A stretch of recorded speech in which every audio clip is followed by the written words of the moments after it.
Chapter 2.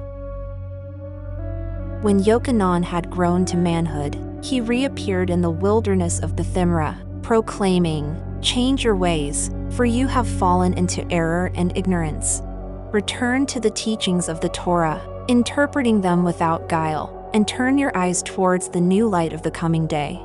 For one comes who will be the promised instructor in goodness, to establish the government of Elohim." Then the people said among themselves, "Surely this is he of whom it is written, 'The voice of a herald will cry out from the wilderness, make a highway for Yahweh, let the swift rivers be bridged, the high mountains passed, and the rough places made smooth, for the impassable places will be crossed, and the wilderness made to flourish.'"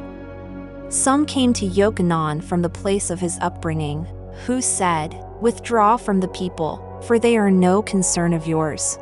In good time, preach purification of the ruach and suppression of passion. But meanwhile you are too inexperienced." Yochanan said, "Worthy teachers, you dress in white, proclaiming your purity, yet fear to put this to the test.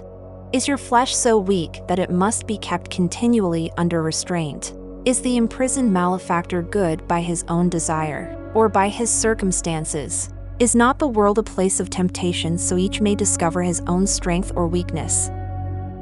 Untested you can know neither and must always remain in a state of doubt. The fire hidden in wood gives warmth only when released. It also provides light and is useful, but while hidden away it is of little value. A tree left growing uncut falls and rots, serving no man.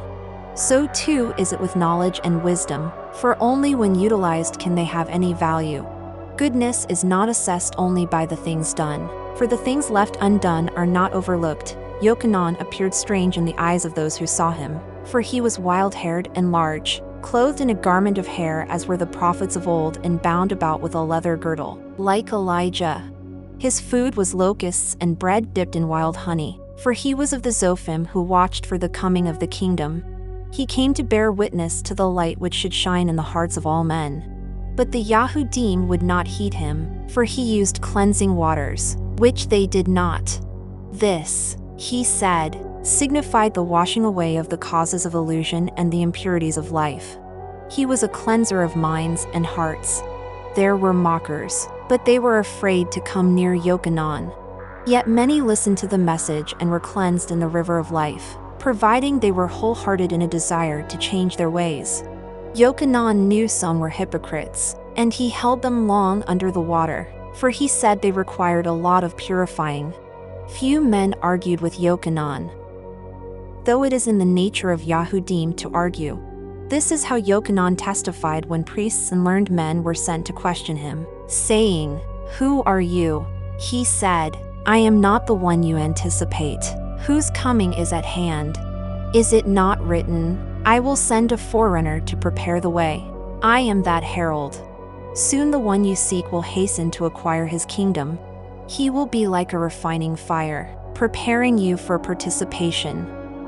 I am one who verifies the prophets of old who said, 'Take heed, for the day comes which shall burn like a fire, when the self-satisfied and wrongdoers shall burn like stubble, so neither branch nor root of their wickedness shall be left.'"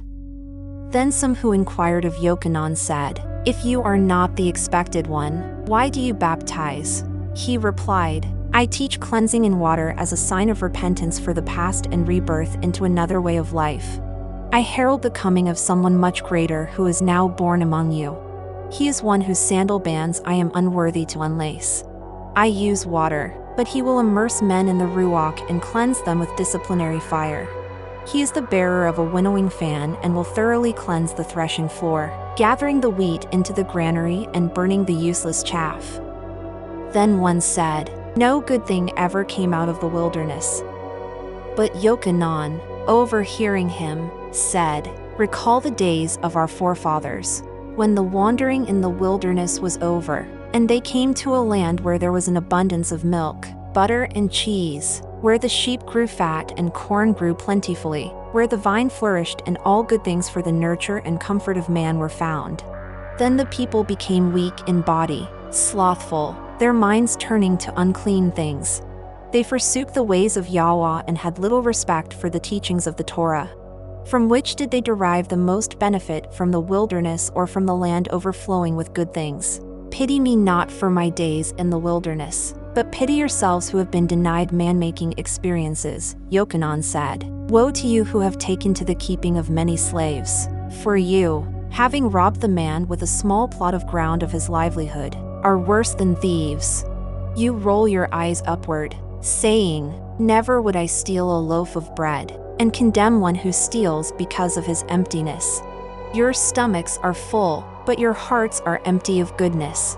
Take heed of my words, for surely if any man acts so he brings another to wrongdoing, even though the other be in a far distant land, he shall not be blameless in the sight of Yahweh. Hypocrites, you cast a piece of silver at the feet of a beggar sitting beside the temple and say, I have done good. But how small the goodness compared with the wickedness done to those unseen. What of the disinherited ones? Victims of your avarice. They have been driven from their homes and lie shivering in the coldness of the night. No roof protecting them from the night dampness. They huddle uncomfortably under rocks for shelter, aching stomachs denying them sleep. They rake the hard, hot ground with bony fingers and gnaw coarse roots with teeth loosened in their gums. Their mouths are dry, and sour and bitter unsatisfying leaves become an acceptable diet. When they crave for the relief of bread, driven desperate by mouth-watering smells carried on the air, and steal some small thing, they are harried by well-fed tyrants such as the slave owners among you. Take heed of this, for it is the Torah. If a hungry man steals because of the emptiness within his stomach, the crime is not with him, but with those whose hands hold the power. Those to whom Yochanan spoke said, Tell us not of these things, for we have rulers. We give to the poor outside the temple, but if we gave to the multitude of the poor, we would only be added to their number. Tell us about the deliverer, Yochanan said. From what do you expect the deliverer to save you?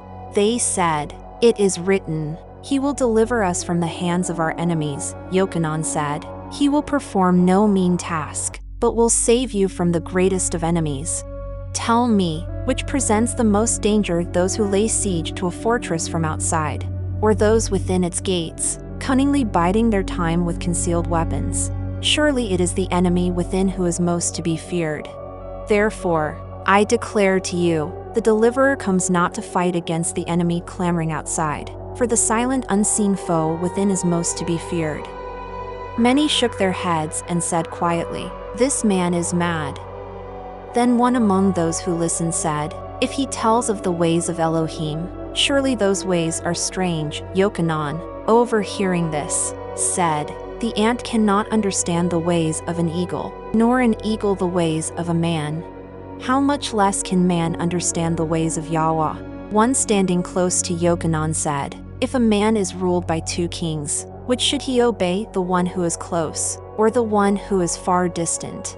Yochanan said, If I answered you straightly, would you follow my advice? The man replied, Surely, for I am perplexed and would hear your words. Yochanan said, Obey the rule of the king closest to you, he who reigns in your heart. Now, Yochanan testified concerning Yahusha in this manner. These are the things written in the holy books about he who will come. Then shall Yahweh raise up a new high priest like no other before him, and he will reveal Elohim in a new light to the understanding of men. He will set the feet of men on the path of rightful judgment. He shall shine forth as the sun over the earth, removing all darkness from it, and will arm men with the sword which brings everlasting peace. His star will shine above like that of a king, its light kindling the lamp of knowledge, enlightening men as the sun lightens the day. He will proclaim the kingdom wherein the sword will be drawn against the wrongdoers, and the injustices of the poor will be redressed. There shall arise the Mashiach from among you who will deliver you from your enemies. Yochanan also said, Already the axe is laid at the root of the vines, for was it not prophesied that every tree bearing sour fruit will be hewn down and burned? Therefore, do not be fuel for the fire, but produce the good fruits of repentance wherein lie the seeds of your salvation. The day is not far distant when each shall be called to an accounting, some enjoying the fruits of their labor and rising into glory, while others go down into darkness and shame. There was a time when many temple worshippers came to gain rebirth through the cleansing waters, and Yochanan said to some self-righteous ones among them, "Children of the viper's brood, what has caused you to seek escape from the fate in store for you? Produce deeds consistent with repentance and console yourselves no longer by saying, 'We are of the seed of Abraham.' I say, being of the seed of Abraham serves you no better than being one of those stones." When the people said, "Tell us what we should do," Yochanan replied, "No man wears two coats, so let the man who has two share with the man who has none. Whoever has a store of food beyond his needs, let him do likewise." A tax gatherer asked him, "What shall I do?" Yochanan answered, "Exact nothing above the amount fixed for collection, and never exploit the defenseless and unlearned." Some soldiers asked him what they should do. Yochanan said, "Never be unnecessarily cruel or threaten to bring false charges, and make sure you always live within your earnings as soldiers." Then a captain said, "What shall I do? Who must enforce commands?" Yochanan replied, "Make sure the commands are just, and do not extend beyond the need of the circumstances." A man of priestly rank said to Yochanan, "Why do you not offer incense and sacrifice?" Yochanan answered, "Such things are not fitting for the Most High Elohim, who is already full with all things and lacks nothing. Therefore, honor him by giving thanks for his benefits, and let your only sacrifice be dedication to his service." A priest among the crowd said to Yochanan, "Do you say the Elohim of our fathers is not a great Elohim?" Yochanan replied, "You know his requirements and whether these be worthy of a great or small Elohim." Then some cried out, "Pity him, for he is only a waif of the wilderness, having neither father nor mother." Yochanan answered, "Have I not said, 'Pity me not'? For the wilderness was a goodly father, making me strong and hardy. Can I not outrun the gazelle and lift a great stone? No sickness eats my body, and I can bite through a halter line. What of these people fattened at the tables of their fathers, like geese prepared for the banquet? They say, 'We are the light of the land,' but I tell you, they are an unprofitable burden. They say, 'Give us white water to quench the fire in our stomachs,' when every day they kindle the fire anew through their mouths.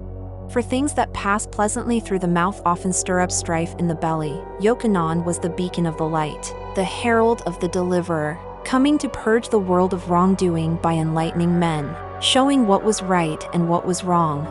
For though men had the light of the Torah, many saw it only dimly or with distortion, while many interpreted the Torah to make it accord with their convenience.